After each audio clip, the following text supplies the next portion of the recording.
The Russo-Japanese War was fought between Japan and Russia in the early 20th century.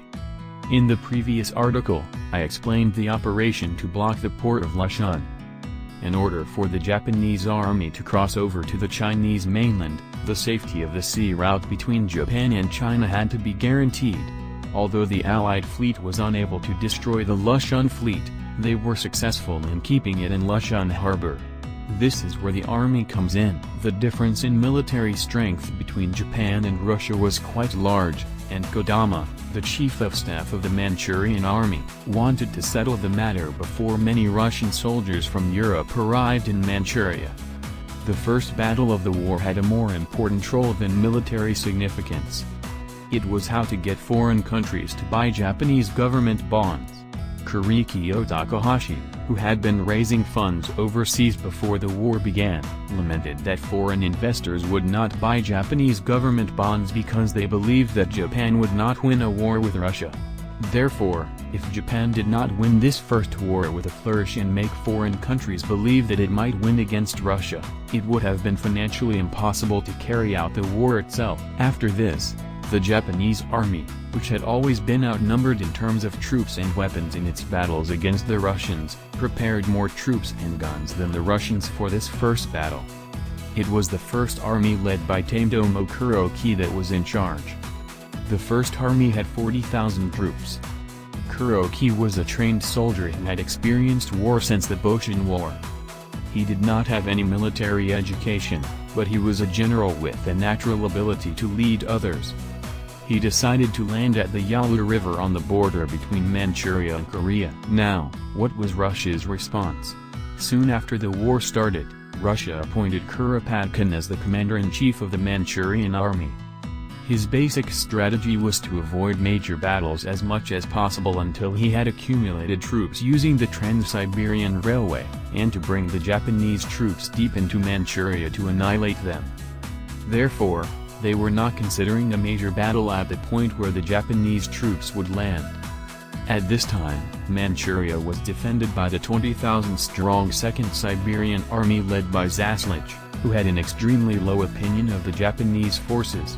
Zaslich had a very low opinion of the Japanese army, believing that a single Russian soldier could handle 2 Japanese soldiers and easily crush the Japanese army. On April 20, 1904, Kuroki landed the First Army on the chosen side of the Yalu River to prepare for the crossing to Manchuria. Kuroki said that he expected a major attack from Russia when he landed in Chosin, but he was surprised that he was able to land in Chosin without any attack. On April 30, after attacking the enemy position with abundant artillery, the First Army conducted a river crossing operation at 3 o'clock in the morning. At 5 a.m., the main force of the First Army finished crossing the river, and at 7:30 a.m., they began attacking the Russian troops in Guren City. In the afternoon, the Russian army abandoned Guren City and retreated. In this way, the Russian army retreated with almost no will to fight. It was originally a planned retreat. However, it came as a great surprise to the world when word got out that the Japanese army had crossed the Yalu River in one day and driven out the Russian army. This victory created hope that Japan might defeat Russia, and Japanese government bonds began to sell well. If the Russian army had seriously blocked this river crossing operation, the Japanese army would have struggled. The sales of government bonds would have been poor, and the financing of the war would have suffered. After Kuroki's First Army retreated from the Russian troops in Guren Castle, the Second Army led by Oka was ordered to occupy Dalian, not far from the Nanshan fortress. The initial plan was to surround and neutralize the fortress without the need to destroy it. Naturally, Stessel, the commander of the Nanshan fortress, anticipated the enemy's arrival and built a fortress on Nanshan.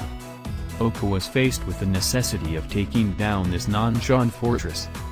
When Oku saw the Nanshan fortress, he urged the headquarters to send heavy artillery to it as soon as possible.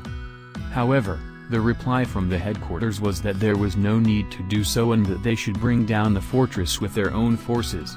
But to tell the truth, Japan had no spare heavy artillery. On May 26, the Second Army first attempted to neutralize the enemy batteries by bombarding them. However, even after 5 hours, the enemy's bombardment did not cease and did not seem to subside. In just one day, the Second Army used more artillery shells than it had used in the Sino-Japanese War 10 years earlier. The Second Army dared to assault with infantry. It was the first modern fortress Japan had faced. There were barbed wire fences everywhere, and machine guns were deployed. There was no way to attack a fortress with machine guns anywhere in the world, not just the Japanese. One by one, the charging Japanese soldiers fell prey to machine gun fire, resulting in thousands of casualties. Oku's chief of staff advised him to retreat, but he did not agree. If they retreated and time passed, there was a possibility that the Linovich Corps in the north would come to their rescue. At that time, it was assumed that the Second Army would be pinned down by the Linovich soldiers and the soldiers of Fortress of Lushan. Oku concentrated his artillery shells near the left flank, the enemy's weak point, and sent his infantry to occupy it at once. Once the left flank was occupied, the Russians became unsettled and began to retreat, and the Second Army was able to capture Nanshan in one day. The Second Army of Oku suffered 4,000 casualties in a single day of fighting out of a total force of 40,000 men. When the imperial headquarters heard this report, they were so surprised that they thought the number of casualties might have been wrong by one digit.